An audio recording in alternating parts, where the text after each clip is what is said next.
It's a good question. I think you mentioned one word there that's very important, which is narrative.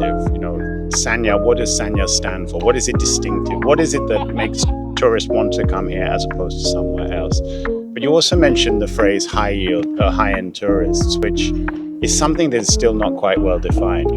The trends since the pandemic are still changing across Asia. We're still seeing new trends. The luxury trend, the high-end luxury, is still very strong. So that is a form of high-end. But then in the mid-level, we have, as you said, this desire for experiences, for adventure, to get out into nature, to enjoy destinations for what they really are, to be authentic, to be culturally relevant, and to find what it is that makes a place so special. So in terms of competing against Bali or Phuket, I don't think that's really what Sanya needs to be doing. Sanya needs to look at its own distinctive attractions, its own distinctive narrative, and the way that Sanya stands out as its own destination, not in competition with any other destination. Because in this information era where everybody can find everything on social media, people aren't really looking for a choice between Phuket or Bali or Hainan Island, Sanya. If they're interested in coming to Sanya, they want to know what it is that's going to really make them want to come. And when they're here, what it is that's going to make them want to come back. Because repeat visit is very, very important in the modern tourism industry.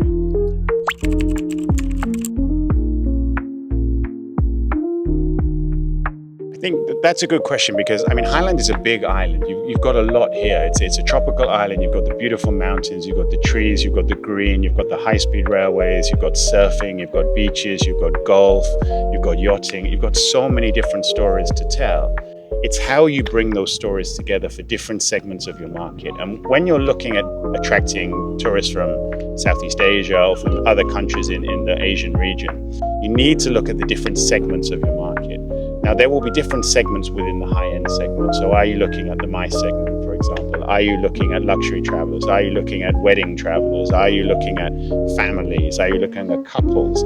Everybody wants something distinctive these days. Everybody has their own aspiration for their own travel. So there is no single narrative anymore. And that makes it very hard for destinations to attract and to tell their own stories. But if you have a very strong story to tell, which Hainan does, you have to find the channels to get that story to different segments, whether that's different demographics, different age groups, or different markets, whether it's Indonesia or Malaysia or Japan or Korea, wherever that's from. It takes a lot of research and effort. The narrative is very important, but actually segmenting and finding your key markets, that's where the challenge is.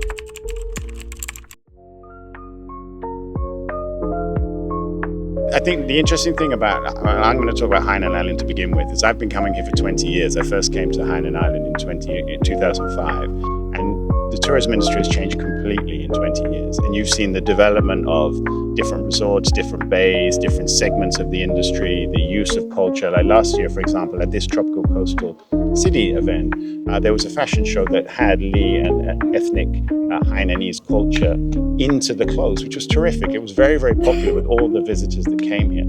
So fashion and lifestyle and well-being, these are really interesting ways to modernize and to bring traditional cultures to a new audience, particularly to younger people.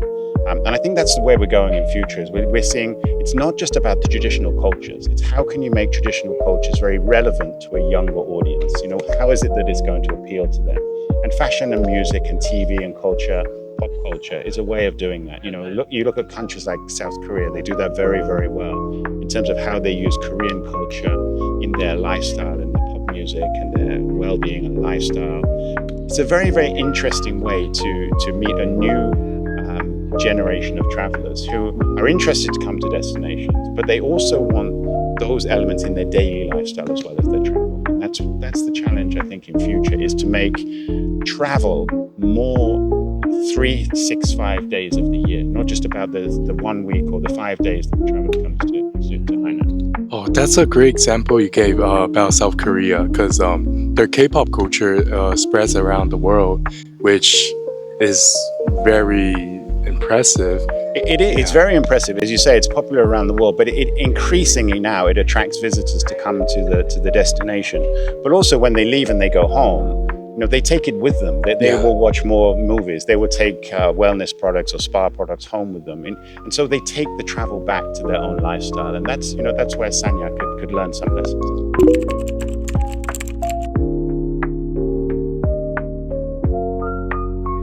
Okay, so I think in terms of the evolution of Hainan Island and Sanya's tourism positioning in Asia, there's no single event that's going to change that positioning. It's going to be hard work across the year. So you have to look at the different seasons, you have to look at different months, you have to look at the different markets. There isn't going to be one silver bullet event. So you need to look at the strategy. Where's the strategy going to take you in the next 6 months, the next 12 months, the next 18 months? And that sounds as though that's not giving you an answer, but it actually is an answer, because you could spend a lot of money on a single event aimed at a certain niche, like you said, maybe high-end or luxury travelers. But if it doesn't work, then you've wasted a lot of your budget. You've got to look at how you use your budget across 12 months, across 365 days of the year, and also across your different markets of Asia, because different Asian markets have different aspirations. They have different expectations of travel. We see here in Sanya, it's very, very well tailored to the mainland Chinese market, exceptionally well tailored, and that's why so many mainland Chinese come here for holidays. But if you want to attract Malaysians or Indonesians or Singaporeans, there are some slight tailorings that you need to make. And that's not about an event, that's about how you really, really take your narratives into the destination and make people really want to come. I mean, this is a terrific destination. There's no question about it. I'm not just saying that because I'm talking to you. It is a great destination, but it's about positioning the destination. It's about getting the target markets that you want to attract and really making them desire to come, not just once, but twice, and then to tell their friends, because advocacy is so important in modern travel. Social media, very, very important way to tell your messages.